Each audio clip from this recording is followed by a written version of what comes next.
यह केस है मालेगांव के लगभग 2000 आबादी वाले गांव होमराले का, जहां पर मेजरली किसान व दिहाड़ी मजदूर रहते हैं। यहीं रहती थी 3.5 साल की यादन्या। यादन्या के पिता पेशा से एक फोटोग्राफर थे और माँ घर संभालती थी। यादन्या की छोटी बहन भी थी जिसकी उम्र मात्र 1 साल थी।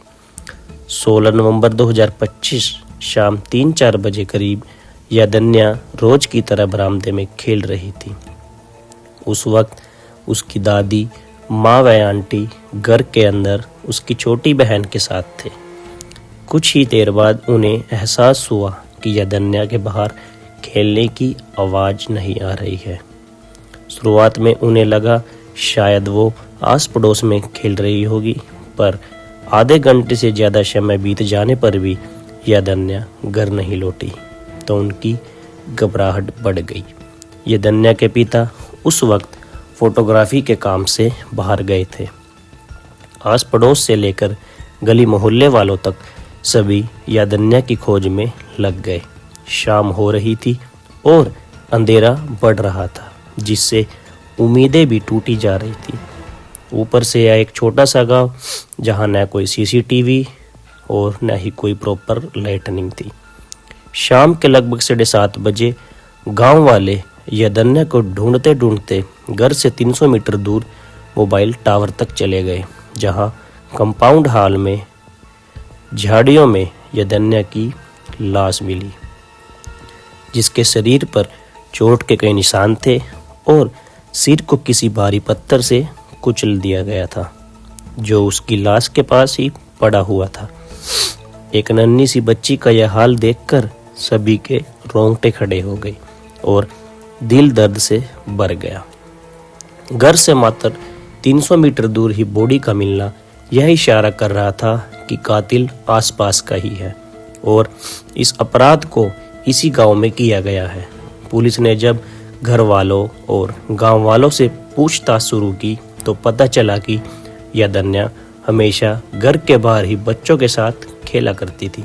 इसलिए जब पुलिस ने मोहल्ले के बच्चों से पूछा तो एक अहम सुराग उनके सामने आया।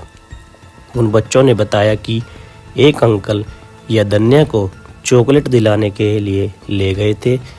जब पुलिस ने बच्चों से उस अंकल के बारे में पूछा तो उन्होंने उसकी पहचान विजय खेरनार के रूप में की। यह नाम सुनते ही मौके पर पहुंचे गांव वाले हैरान रह गए, क्योंकि यादन्या के घर से मात्र 200 मीटर दूर रहने वाला विजय खेरनार एक अनमैरिड और एक कंस्ट्रक्शन वर्कर था, जो खुद भी उनके साथ यादन्या को खोजने का नाटक कर रहा था। गांव वालों को उसकी हद से ज़्यादा फिक्र दिखाना व मदद करने का नाटक समझ आ चुका था।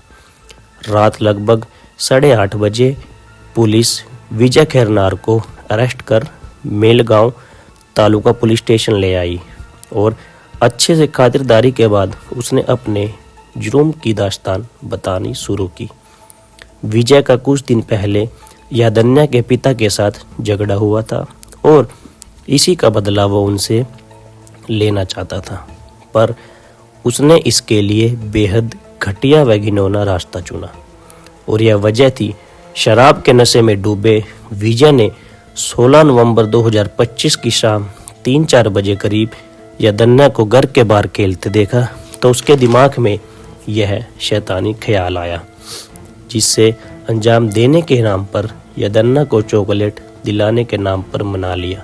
पर विजय की नीयत सिर्फ मार कर बदला लेने की नहीं थी, बल्कि घटिया से घटिया सीमा लांघ चुकी थी, जिसकी नरक में भी माफ़ी नहीं है। यादन्या के लिए विजय उसका वही अंकल था जिनकी उंगली पकड़ वो चली गई थी, पर जिंदगी के आखिरी पलों में जो उस बच्ची को सहना पड़ा और जिस दर्द व तकलीफ से वह गुजरी, उसको शब्दों में बयां नहीं किया जा सकता। बाद में अंधेरा होने पर उसने लाश को ठिकाने लगा दिया और चेहरे को भारी पत्थर से कुचल दिया। यादन्या के माँ बाप के दिल पर क्या गुजर रही होगी, यह बात शब्दों में बयां नहीं की जा सकती। एक पल पहले जिनका घर हंसी से भरा हुआ था, वही घर एक लम्हे में सुनसान हो गया। ना इससे बड़ा दर्द माँ बाप के लिए कुछ हो सकता है और ना ही इसकी भरपाई की जा सकती है।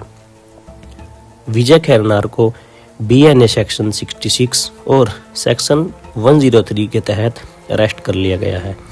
पुलिस ने कहा है कि विजय ने इस अपराध की डिटेल दे दी है और डीएनए भी मैच हो गया है। सभी लोग सड़क पर उतरकर फांसी की मांग कर रहे हैं। गांव तालुका में फुल शटडाउन कर दिया गया और लोग सड़क पर उतर गए ताकि आगे कभी ऐसा किसी गरीब के साथ न हो और विजय खैरनार जैसे अपराधी को यह अपराध करने पर फांसी हो।